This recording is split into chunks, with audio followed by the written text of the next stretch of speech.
Good afternoon and welcome to another edition of this Phillips Wealth Counsel podcast.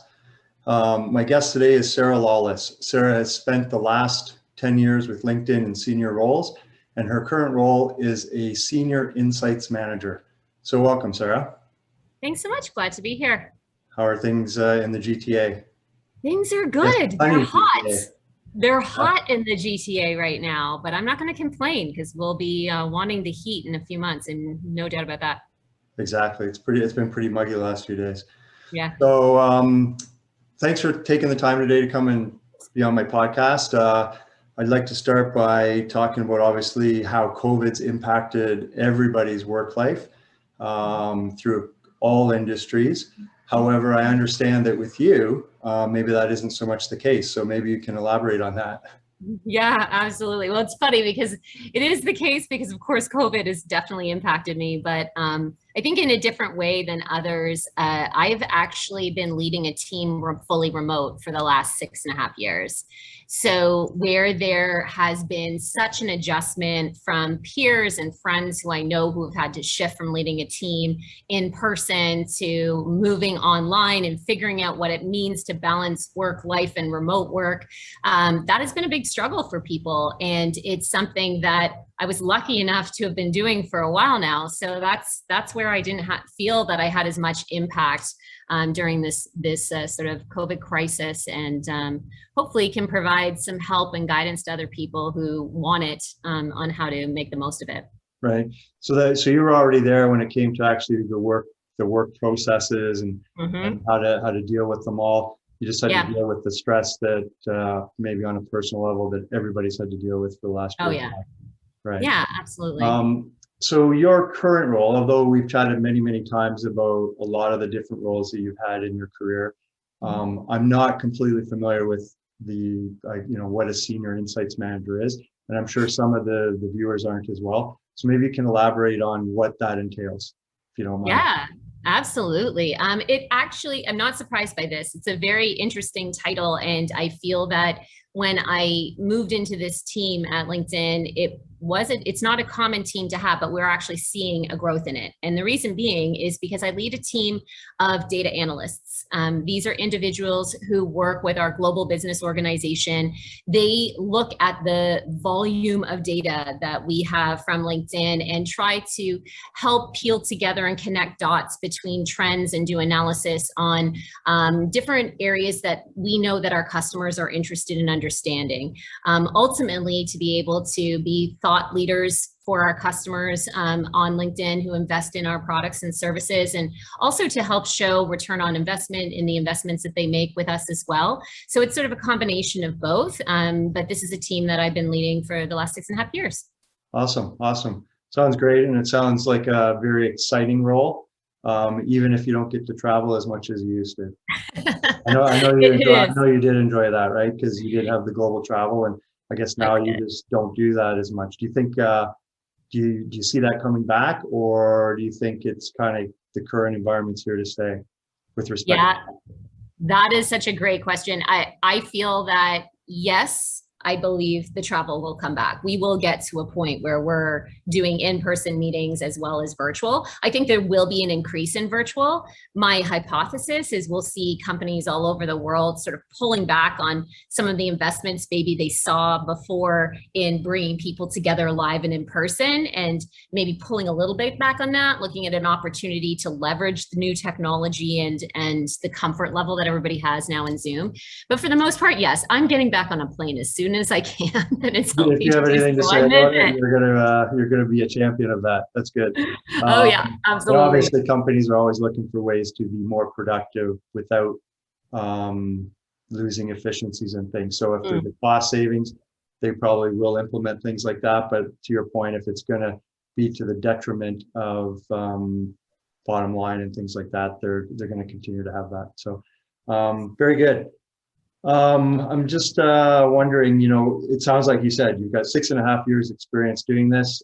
Maybe you can share with our audience some advice and tips for those that are either working remotely or in your case, managing people remotely.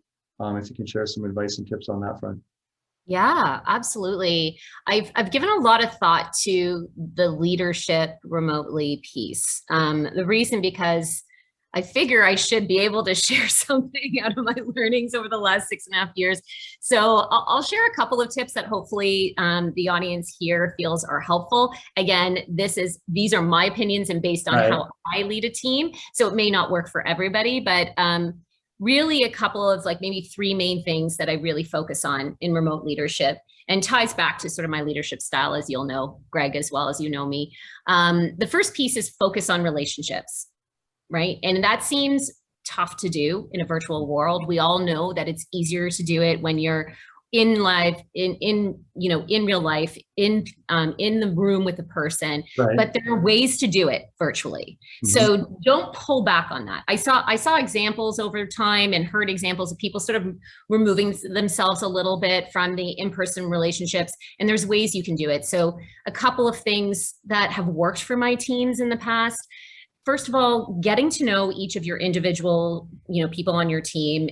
Every leader knows this, how important it is, but leaning into that. And it may be difficult if they're newer to your team or if you're building a new team to be able to build that trust and psychological safety right up front, because that is tough to do virtually, but it can be done if you use different methods. So think about incorporating different ways of breaking down sort of the walls or the barriers and building that trust with the team, such as doing some team sessions around identifying people's skills or strengths or our personalities. You've probably done a bunch of them, Greg. Like there's so many different personality type sessions. There's like 5 dynamics, which understands where you get your energy from. There's strengths-based leadership and understanding where your natural strengths are. There's VIA skills assessment, insights, color insights. There's so many different things. Right. But what I found about remote learning is bringing those into the team, and you can do them virtually and leverage the resources you have, whether it be reading a book, as simple as that, and talking about it, or an article, or online learning, or if you have a learning and development department like we're lucky enough to have and leveraging our L&D folks, you can bring that into your team, and it helps peel back the layers of getting to know people and identifying who they are at the core, what makes them tick, what are they passionate about, where might they be fearful of, and it builds a different level of trust. And to me, being a remote leader, that has actually helped quite a bit because it's opened up different types of conversations. Okay. Yeah, so that would be like the first one. Like it just sort of helps, take down the walls. It helps you be vulnerable to them and show a different side of yourself. Right. And focusing on the relationships is first and foremost. Does that make sense? Yeah, definitely. And if I can jump in there, yeah, how did you deal with, not everybody's comfort level is the same when it comes to Zoom and virtual and all these WebExes or whatever. So did you go one-on-one to begin with and then do more group stuff, or I'm guessing that would be the approach? Yeah, absolutely. Absolutely. I do, one-on-one sessions with people who join my team, really get to understand them, not be afraid to ask questions and letting them know the why behind it. I was very open at sharing, hey guys, I know I'm a remote leader and this may feel weird to you and it's new for me too. Or it's not new for me, but I know that there could be difficult to feel that you can, let down the walls and be open with me. So I'm going to do my best to make you feel comfortable. And I want you to feel that you could come to me with anything and sort of make it an okay talk to environment and be very open about what I'm trying to do. Right. And then eventually getting to the team piece, although I have had people join and we happen to have a learning session happening that day and it seemed to work okay. But I think it was more spontaneous kind of thing. It was more spontaneous, but I think with those learning sessions, the key thing to do is if you have a learning team that's developing it, they'll know this, but even for yourself, understand that people are going to engage in different ways. So leverage the technology that you have. You don't need everybody to speak. Some people find very uncomfortable to speak up on a Zoom call. So leverage the chat functions. Right? Leverage the chat functions in there. Leverage the polls. You can run polls. You can open a meeting by saying, hey, everybody, tell me on a rating of, 1 to 5, how interested are you about this subject matter, or what's your energy level today, or share with me one word to describe, what your takeaway of that session was. You can use that chat, so you can sort of make up for the introversion, extroversion, or the different personalities on your team. We do that in a lot of our WebExes and things like that as well. Yeah. Sometimes it's because there's people like me that don't know how to get my camera and audio working. And then I guess there's always one, Greg. There's always at least one. I'm clicking on it and I'm going, hello, can anybody hear me? No. Okay, fine. I'm typing. That's so awesome. It always happens. Yeah. So I think it's like leveraging that, right? And I think, just, to wrap up like on the leadership piece, the other 2 things that I would say is the second piece is sort of develop some team norms. And that's sort of a great example there. I think it's really important for the team to come together and decide, how are we going to show up as a team together? Right. And you can do this in one of your sessions to be able to give some examples, but let the team decide. So are we all agree that there's, like I used to, what was being remote, everybody was in a room and they had their laptops. So we did have a team norm about laptops were closed. You were the only one that was remote. Yeah, you can't close the laptop now. Right. So that sort of goes out the window. But maybe it's like, hey, everybody, we all agree we're going to be fully present and not doing work while we're on a team meeting. Because it's easy to tell. Like as a leader, you can pay attention to people's body language. If people are looking to the side, they're doing work on their other screen, etc. They disappear completely, not good. Not good, or they just seem completely distracted. But you can come up with team norms about showing up, being compassionate when other people are having technical difficulties, helping each other out, sharing praise and ideas and thoughts in the chat if they're comfortable. Definitely something that would work. And I guess the last piece, which ties it all in, is leading by example. Like, how are you showing up on a meeting? How are you engaging with your team? Not just when you are leading the meeting, but how you're showing up in other meetings is super important, that you're there and that you're present. Like this in real life, this is going to become our real life for a good portion of what we do is virtual. So how you show up when you meet somebody in person should be the way you're showing up here, and keep that in mind. Yeah. And if you can show that to your team, and also show your team when you shut down at the end of the day, like, hey guys, I'm logging off for the day. It's 5 o'clock or 5:30 or whatever your time schedule is, shows the team how they can cut. They have permission when they see their leader do this to shut down and keep regular work-life hours, which is really tough to do in a remote environment. Those are some really great points, and we're going to get into that a little bit further down here. But like you said, even I think I've been on some calls where, when you used to go into a meeting, the etiquette that you had in those meetings, sometimes people forget and lose on a Zoom call, right? Like, so, you pointed out something about, you wouldn't take a phone call during your Zoom meeting. Well, you wouldn't take one in a real live meeting either. You shouldn't. Some people do, but it just shows that kind of respect for the others in the meeting and things like that. And we're going to talk about that a little bit later as well. So that's great. Obviously you're a leader, you're a manager of a team. What would you say to employees who are working from home and haven't ever done that before, and they're having to report into a manager like yourself or a team leader like yourself?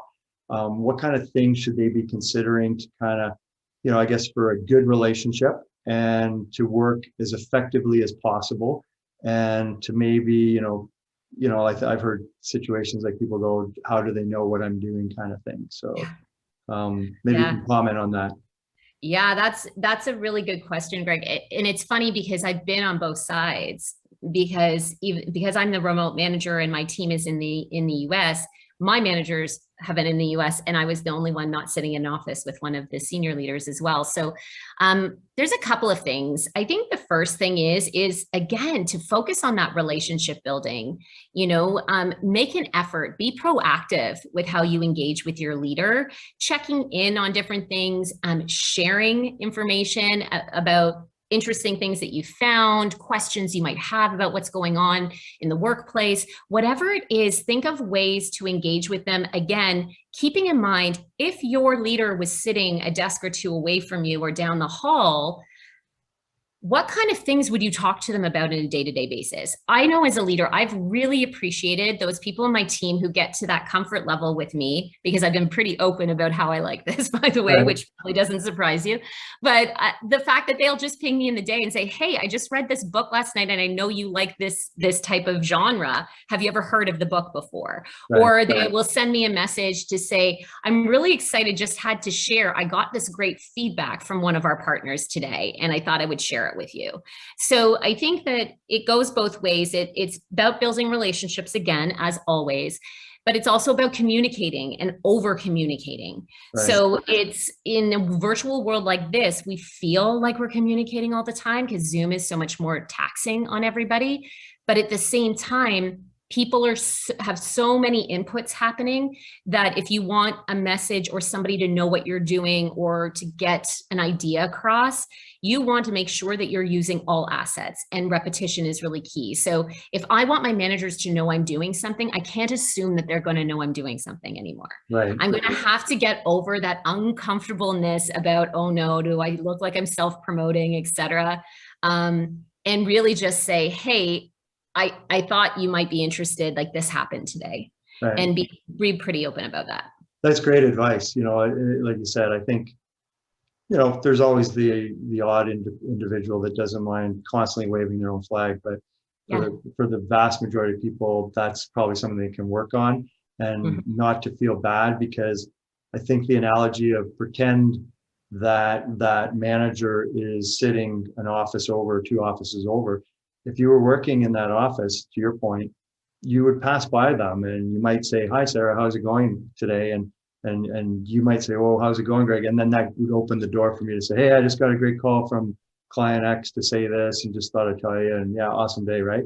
But because we're now removed from that, you don't necessarily, those opportunities don't present themselves. So you have to go find them in a way, or tell people, right? Like send them a text, say, hey, do you have 5 minutes for a phone call or Zoom meeting or something like that. So good points. Yeah, well, we can't assume we used to be able to assume our work spoke for itself. Right. We can't just assume that, because our work product and how we came across in the work environment, a lot of it also had to do with the interactions you have within the office. Right. So those who've been working remotely have already figured this out for years, right? But for the rest of us who like now are working more remotely than ever, I think that's just an important thing to think of and to look out for yourself. And it's not something common for females especially to do. It's especially known that females, we feel uncomfortable about tooting our own horn. So just be conscious of that. And if one tip I'll leave you with on that front is share with your leader, hey, this is uncomfortable for me because I don't like to toot my own horn, or I don't want to be the person who's always championing for myself. But I recognize that with you being remote, I just want to make sure you're aware of what I'm doing. And so if you're comfortable with it, I'm just going to share any input or feedback or work product that I'm doing proactively with you, with the goal that I'm helping you understand what I'm doing on a day-to-day basis. I would love that as a remote leader. That would just make my day. Well, and I think the fact that you just said you would love that, I'd like to, you know, maybe I'm wrong, but I'd like to venture a guess that the majority of human beings are going to be receptive to that. The small minority would not. And, you know, like a lot of things, nothing ventured, nothing gained. And if it opens up that communication channel and improves the relationship, and they're now aware of what you're doing, where before they were kind of wondering, maybe they're afraid, maybe on the flip side, maybe they're afraid to even approach you from the other side to say, can you give me an update of what's going on? Because maybe they're feeling awkward about it. So very good advice. I've always known you, Sarah, to be like super positive, great attitude. And this isn't an interview. But, it's like, okay. But there must be some pet peeves that you have to remote working. So why don't you share some of those with us?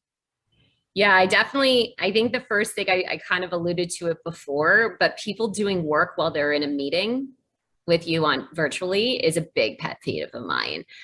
Funny enough, I actually wrote sort of a blog post on LinkedIn when I started remote leading, and it was and the title was, I Can See You. It's Okay. like, I might be the remote one here, but Yeah. everything you're doing, I can see that you're not paying any attention, or that you're having a side conversation, or if you're completely disengaged. To me, it's a respect factor. It's for each other, for your peers in the room, for everybody. So I would say that doing work, and Right. FYI, if you have a second screen, and which a lot of analysts, a lot of us have like Right. 2 or 3 screens happening. If you have a second screen, you can tell when somebody's working on the second screen as well, right? While the meeting's going on. So be present. I think the other thing about remote. Sorry, I was going to jump in there on the second screen thing. I don't know if you saw, I think it was in the Wall Street Journal, but some American publication, they were talking about how people, and this is super negative for companies, but had taken on 2 jobs without telling either company, and were on 2 laptops. So I guess for a manager leader, if you're getting the side view profile of one of your employees' heads, they may be on a laptop doing another job. Oh my Lord, I have not read that. So, that sorry, not to take you off track there, but no, not at all. That would be a pet peeve. Somebody doing another job while I've like hired them to do their job. That would be one for sure. I think the other pet peeve, and I was going to say it's a small one, but it's what you said, Greg, before, about how when people go into a meeting and how you show up in a meeting in person is different. When we go into a meeting room and there's a group of people, and I'm sure everybody's going to nod their heads when they hear this, but there's a whole bunch of boxes, there's a whole bunch of people, and everybody's just sitting there staring at each other, not saying anything, or continuing working, or talking to the dog, or whatever it might be. Right. And nobody's engaging with the group like you would when you walked into a room and said, "Hey, Greg, how's it going today? Right. Hi, people, good to see you. What's going on?" That relationship, social interaction seems to be limited. And there's a whole bunch of reasons for it, but for some reason I can't handle that. So I'm the first person even in the chat to say, "Hey, everybody, how's it going?" Or get off mute and say, "Hey, Bob, what's going on today?" The screen of boxes you're just looking at, nothing coming out of them.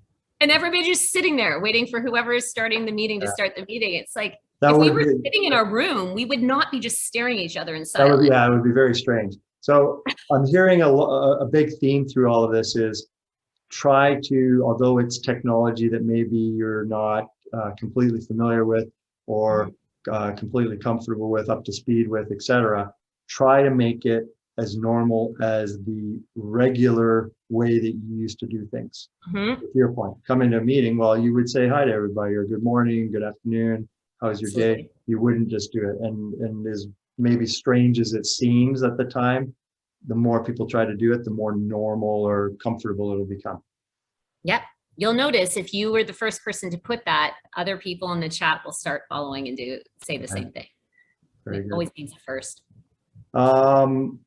You touched on this earlier about with remote working, where maybe you can share some ideas on for the person who feels like they're have to always be available, or they're always on and whatnot, and how are they balancing that with work life kind of thing, or finding a work-life balance? Like what thoughts do you have on that? Because I never was guilty of that, I'd say, but during COVID there were times where, especially during the lockdown periods, there wasn't much you could do. So I just decided to go work again, right? So I go into my office, and I have a separate area and everything, which, I know that's recommended, but I'd go sign on to my computer again. And my wife sometimes, Lisa, would say, what are you doing? I go, I'm working. She goes, but you put X amount of hours in already today. What are you doing? And you do need that mental break. And I think if you don't get away from it, that's how you have mental burnout and all that. So what are your thoughts on that? Oh yeah, I'm a big believer. In my early days, I worked those ridiculous hours and just kept working to my own, health's detriment, and had, anxiety and health issues due to it. So for years now, similar to you, Greg, I really focus on work-life balance, but I know that that's not realistic for everybody. So I think a couple of things: figure out what works for you, and talk to your leader or your manager about what kind of flexibility and what works for you, and what flexibility they have for you. So for example, I've had people on my team who are just not good in the morning. And, you know, from an analyst perspective, the brain needs to be functioning really well for them to dive in and do this analysis. So, you know, are you okay that if I'm starting, you know, more at like 11 o'clock in the morning, but I'm working later, is that okay? Absolutely. My whole caveat as a leader on the flip side has been, as long as you promise me you're shutting down at that point. You know, I think as a leader, leading by examples, I mentioned before, openly telling people, hey guys, I'm taking off at 4 o'clock today because I want to beat the traffic to get to my cottage.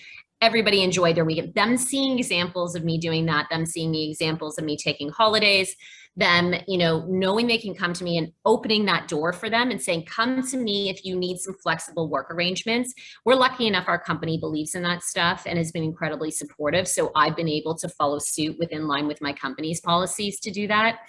But within the realm of what you can do, figure out what works for you. And then give yourself a reminder. Not everybody has lucky enough to have a, you know, a Lisa Phillips at home to tell them it's time to shut down for the day. For me, you know, I actually found out a model during COVID because I found I was working a little bit more like you.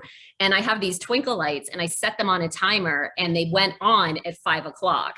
And I could see them in like across from my desk. And when the twinkles came on, I'd be like, okay, this is like if I was traveling and the pilot saying, shut your laptops, we're in, you know, descent, you know, to the airport to get back to Toronto. So I use that as my trigger. And I kind of made a joke about it with my team about the twinkles are on. And now to this day, people refer to it saying, if I respond to an email at like 6 o'clock, they'll say, Sarah, aren't your twinkles on? What are you doing responding to this email? So, you know, have a little fun. Hit a spot with them, right? Yeah, have a little fun. But that worked for me. I needed some sort of trigger when I live on my own to be able to see that. Or ask your spouse or your partner, or, you know, I think people with young kids at home, they don't need a trigger. The kids are probably already over them. But I think even more importantly for them, if you have young children at home have had to navigate this, oh my Lord, my heart goes out to you. And I'm so impressed and admire you so much for how you've navigated COVID. And I would say, you know, continue to look out for yourself and your own health and well-being, because you probably put, you know, your kids and work and then you. I try and flip that. Right. It'll be better for everybody. Yeah, for sure, for sure. I like that, the twinkle lights, and you know, it's all you've done is set yourself an alarm. So for some people with all their smartphones, they just need to set an alarm if they don't want to go to, if they like the idea of the twinkle lights or something even, you know, kind of more creative than they can, but obviously just set an alarm and say, hey, that's it, time's out, right? You touched on this earlier about, you know, the virtual meetings being here to stay. Do you see us getting back to in-person meetings? And is there some advantages or disadvantages to both from your perspective? Oh yeah, I'm sure there's advantages and disadvantages to both. First of all, yes, I think we'll have in-person meetings. Absolutely. We're already starting to see that happening in various places over the world where it's been safe to start opening that up. Even in our offices in Toronto, people are able to go back. They have to book a time and a space and have to be wearing their masks if they're in person, but the meetings are still existing. I absolutely think we'll get back to that. I think what's important for us to look at is balance, obviously, first and foremost, the health risks associated, and make sure that we're in line with what we're supposed to be doing. But with the virtual ones, there's been numerous studies out now talking about the virtual aspects. I mean, we acquired a company called Glint, who does employee voice surveys and has a phenomenal people analytics team, science team behind them. And some of the data they've shown is that, you know, increasingly employees are looking for that flexible at-home remote sort of workforce. So I don't even think it's going to be a matter of whether we do in-person or virtual. It's going to be up to the employees on how they've chosen or been able to, you know, get the work environment that they're looking for. We've seen an increase since 2016 on LinkedIn, we've seen an increase in the talk of flexible work in job postings. So this has been rising for a while, like the flexible work option of working from home. So I think it's going to be more of a hybrid situation, overall. I think that there is pros definitely on the sense of efficiency, cost savings, being able to engage with people all over the world. I'd like to think, in my experience, it's helped me build relationships and collaborate globally really, really well over the last number of years. And having more people, think of it as that collaboration tool and leveraging the technology that's there to be able to assist them with that, I think could be amazing. But then there's nothing that beats in real life, right? But it also is opening up talent pools for companies that they've never thought they've been able to reach before. Companies who've had to narrow their search to only people within the Manhattan region or within the Toronto region or wherever can now say, you know what, if we're remote, there can be some phenomenal talent in Winnipeg or phenomenal talent in like Halifax that I never thought I could tap into before. And so it's pretty exciting when you think about the talent exchange and the shuffling of skills and experience that companies could take advantage of in this world now. Makes sense. Makes total sense. And as you highlighted, I was on a call with WebEx with the portfolio manager out of Australia, and he's talking about some of the, let's just call it the tech companies and some of the trends that were in place that have just been accelerated. So this would be one of them where it was already happening. It just sped it up by X number of years. I don't know what the number is, but and then grocery delivery and things like that. A lot of those companies, it was already starting, and he was saying, they've had a different experience with COVID in Australia, but and in some ways they're further ahead than a lot of other economies as far as opening up and things. He said a lot of stuff's gone back to normal, like what we call normal. But those kind of things, those trends that were in place were accelerating and are continuing to happen. So the delivery of groceries and all these kind of things. So that'd be the thing here. I wanted to ask you about, it sounds like, you would be, well, this whole podcast is about subject experts, and I would consider you a subject expert in this area, but not everybody is. So, if people are looking to improve you've talked about a lot of different things they could do, but let's say they really wanted to dig deep and improve the way they're working remotely as a manager or leader, or as an employee, or things they can do with their clients. Where can they go to, I guess, gain resources for that sort of thing? That's a great question. And the fact that I'm a subject matter expert in this is still amazing to me, because it's just what I happen to already be doing all along. So I'm sure there's people out there that with way more expertise than me, but I would say this, I think the first thing is to the points that I shared before of like focusing on relationship, establishing team norms, really leaning into your communication and the ways that you communicate with your teams. Maybe first and foremost, sort of do a pause and sort of a self-check on, okay, when was the last time I thought about my communication strategy, whether it be with my team or with my manager who happens to be remote, or in the project I'm leading? Like, when was the last time I thought about all the different levers I need to pull there? When was the last time I thought about my team strategy and how I'm building relationships? Where do I feel my relationships are in my team right now? Do I know them as employees, or do I know them as people? And do I know how to get the best out of them and help them get the best out of themselves and the opportunity they have? I think that first self-check. And then once you have that, there's so many resources right now online. I mean, LinkedIn Learning, of course, is my go-to. I did a search the other day knowing I was coming on here, and there were over, just typing in remote working, there was like 12 or 1,300 courses just on that. Wow. And I know that about a year ago when COVID first started, I did a talk, and we had seen a huge uptick in people taking courses on, how to, time manage in a remote workforce, how to show up in a Zoom call, like how do you do all of those things? There's such a wealth of knowledge there that I would absolutely, and Greg, if you have a send out after this, I'm happy to sort of share some links or recommendations in there as well. Okay. But I'm sure I would read up on it. I would talk to your peers, friends, family who are in remote situations, and not from the sense that any of us, have nailed this, but, ask them, okay, you have a remote manager, like what works for you? What do you like about how they work with you? What don't they like? Do your own discovery. I think that's the best way right now. Yeah, share best practices, so to speak. Exactly. Okay. Before we finish up, is there anything coming into this that you were hoping to cover that we haven't? I've got one more question for you that I'd like to address, but is there anything that we haven't touched on that you were hoping to touch on?